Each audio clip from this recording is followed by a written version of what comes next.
खुलुमबाय नोंथांमोनखौ सानसेयारि रादाबाव बरायनाय थाबाय आसा खालामदों नोंथांमोनाबो मोजाङैनो दं नोंथाङा जुदि निउस खोनासंनो मोजां मोनोब्ला बे चेनेलखौ साबस्क्राइब खालामनानै ला खारन बे चेनेला गोदानसो बेनिखायनो नोंथांमोननि सापर्ट नांगौ थावदो बिदिब्ला दिनैनि सानसेयारि रादाबखौ आं फोसावलांसै बाक्सा जिल्लानि बारगागरा पुलिस थानानि सिङाव थानाय बरगाग्रा गामिनि बजेन ब्रह्मनि फिसाज्ला थामहिनबा बारग' NLFBनि फिसाज्ला मोजोम ब्रह्म बिथाङा हरखाब जाब्रबथायजों जिउ गोमानानै थांबाय दुखुनांथाव नखरनिसिम NLFB हानजा थामहिनबा नेशनेल लिबारेशन फ्रन्ट अफ बड'लेण्डनिफ्राय गोथौयै दुखु मोननाय फोरमायथिदों मिथिनो मोननाय बायदिब्ला गुवाहाटीयाव थांबाय थानाय समाव हरखाब जाब्रबथायजों बि मोजोमनि जिउ गोमानाया जोबोद दुखुनांथाव मुंदांखा देंखोगिरि जुबिन गार्गनि बुथारनायजों सोमोन्दो थानाय केसनि गिबि हियारिंआ आसाम पुलिसनि क्राइम इनभेस्टिगेशन डिपार्टमेन्टनि स्पेशल इनभेस्टिगेटिभ टीमा चार्जशीट दाखिल खालामनायनि सानसे उनावनो 16 डिसेम्बर 2022आव जागायदोंमोन हियारिंनि समाव बिजिरसालिया जुबिनखौ बुथारनायाव लोब्बा थानाय श्यामकरण महन्त सिद्धार्थ शर्मा शेखर ज्योति गोस्वामी सन्दीप पनगर अमृत प्रभा महन्त नन्देश्वर बरा आरो फरेश बैश्यखौ बिजिरो बख'नो गोनांनि रैखाथि जाहोननि थाखाय बिजिरसालिया भिडिअ कनफारेन्सनि गेजेरजों हियारिंखौ खालामदोंमोन बे भार्चुएल हियारिंनि उनाव बिजिरसालिया केसनि उननि हियारिंखौ 22 डिसेम्बराव थि खालामनाय जादों बिजिरसालिया फोरमायथिनाय बायदिब्ला 22 डिसेम्बर खालाराव CJMआ जिल्ला बिजिरसालिसिम बिजिरनायखौ दैथायहरनो हागौ बेनि उनाव केसनि गुबै बिजिरनायनि राहाया जागायजेनगोन मैया बिजिरसालिजों थिसनजानाय सासे उकिला बे सासेनि दायनिगिरिफोरनि जानानै नुजाथिदों मख'नो गोनांदि जुबिन गार्गखौ बुथारनाय जाथायजों लोब्बा थानाय बे दायनिगिरिफोरनि जानानै बार एसोसिएशननि थिरांथा लानायनि उनाव सुबुंखान्थिखौ नोजोर होनानै जिल्ला आयेन सिबिथाय बिगोमाया सासे उकिलखौ थिसनदोंमोन मोनसे जोबोद दुखुनांथाव खौरां बर' शर्ट फिल्म थामहिनबा बर' सुंद' सावथुननि बयनिबो बिमा आरो लाग्रा बबा बसुमतारिया बे बुहुमाव गैलिया थांनाय मैया मोनानि 11 रिंगासो समाव बिथाङा हरखाबै रुंसारि जानानै थांबाय होनना मिथि मोनदों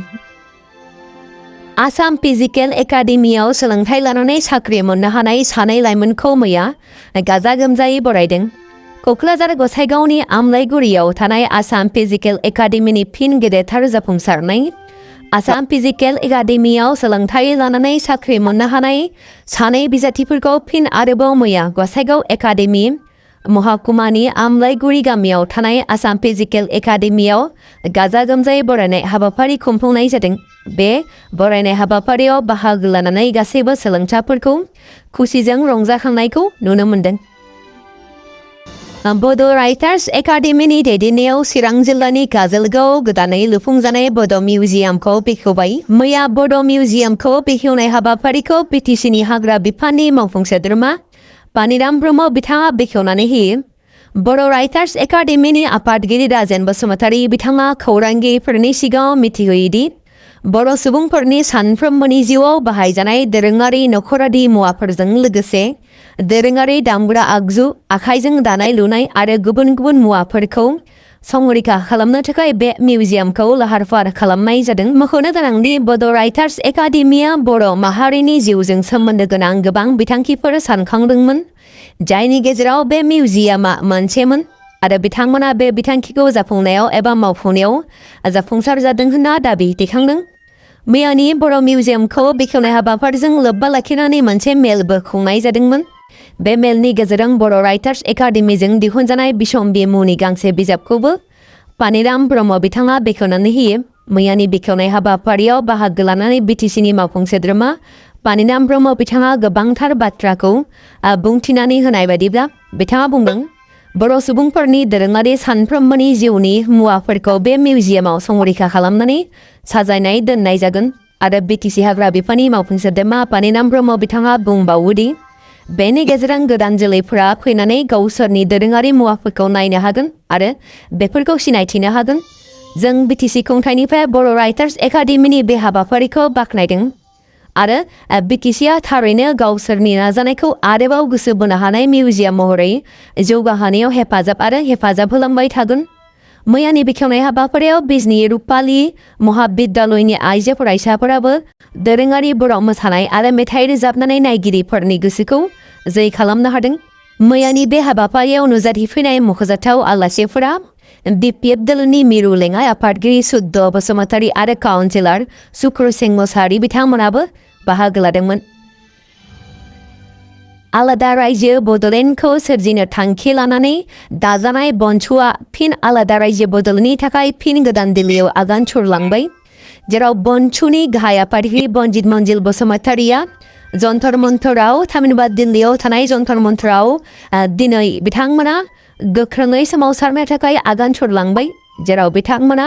गाबोननि आलादा बड'लेण्ड स्टेट दाबिनि थाखाय बिथांमोना सोमावसारगोन, जेराव जन्तर मन्तराव बिथांमोना हाबाफारि जागायदों। आलादा रायजो बड'लेण्डनि थाखाय फिन दिल्लीयाव आगान सुरबाय बन्धुआ।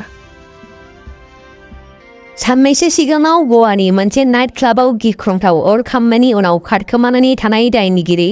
सौरभ आरो गौरव लुथाराखौ भारतआव लाबोफिनबाय।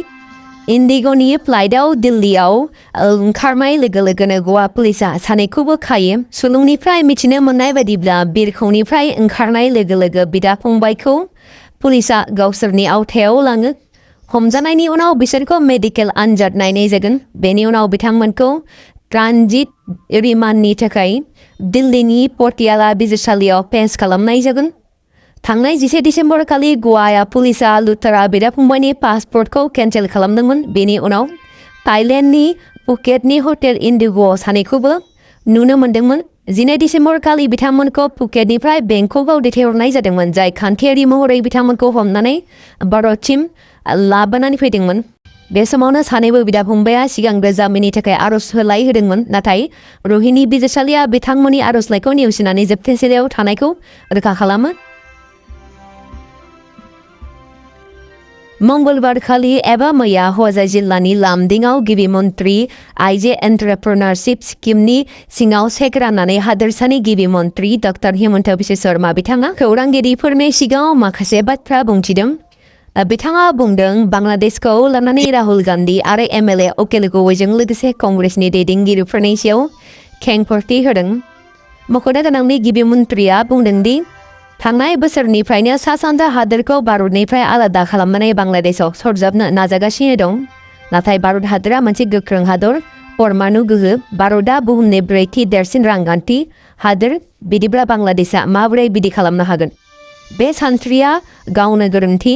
नाथाय बांलादेशनि सुबुंफोरनि गोसोआ गाज्रि, बिसोरनो बांद्राय हेफाजाब होनो नाङा। बेफोरखौ दबथायनो नांगौ। भारतजों बेफोरबायदि खामानिखौ सहायनाय जानाय नङा। बेफोर बाथ्राखौ गिबि मन्त्रिया राहुल गान्धी आरो MLA अखिल गगৈखौ लानानै बुंथिदों। नगाव जिल्ला खुंथायनि नाजानायाव मंगलबार खालि दिं रजाह' ओनसोलाव सालनाबारि, बेरबारि बिल, टुकटुकी, आहमगाव, काटुगुरि, रौमारि बिल, गेरेकनि, महराय द'आस आरो मागुरमारि बिलखौ लानानै होखारनाय हाबाफारि जागायदों, जेराव गोबां बोसोरनिफ्रायनो माखासे दुथां सुबुंफ्रा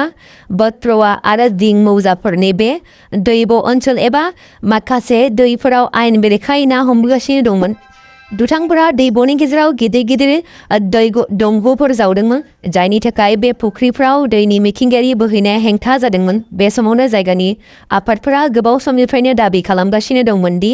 बे दैब' हाफोरखौ अतिक्रमण खालामनायनिफ्राय उदां खालामनांगौ। बे बिथिङावनो दखल खालामजानाय हाखौ मोनफिननो थाखाय रायजो नाङै केम्प 10 नि बाहागो महरै नगाव जिल्ला खुंथाया होखारनाय हाबाफारिखौ जागायदों। बेनि सिगां जुलाइ दानाव दिं रजाह' सार्कोल अफिसारनि मावख'आ नटिस हरनानै होखारनायनि थाखाय समसिमा होनाय जादोंमोन आरो बेबादिनो मैया फुंबिलियाव नगाव जिल्ला खुंथाया 100 मावथिफोरजों लोगोसे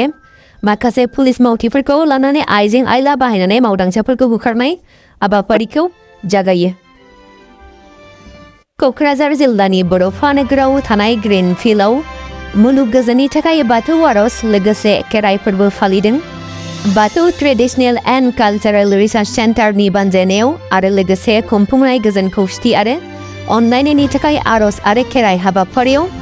दिनै बाहागो लादों BTCनि चिफ हाग्रामा महिलारीजों लोगोसे BTC आयेन आफादनि लेङाइ बुंथिगिरि बिजितगोरा नार्जारि आरो गुबुन गुबुन ओनसोलनि बाथौ सिबियारि बिथांमोना बाहागो लादों। नोंथांमोना भिडिअखौ नायनानै मोजां मोनदोंब्ला अन्नानै चेनेलखौ साबस्क्राइब खालामना लादो। बेजों लोगोसे नोंथाङा लाइक शेयार खालामना होब्लानो जाबाय। गोजोन्थों।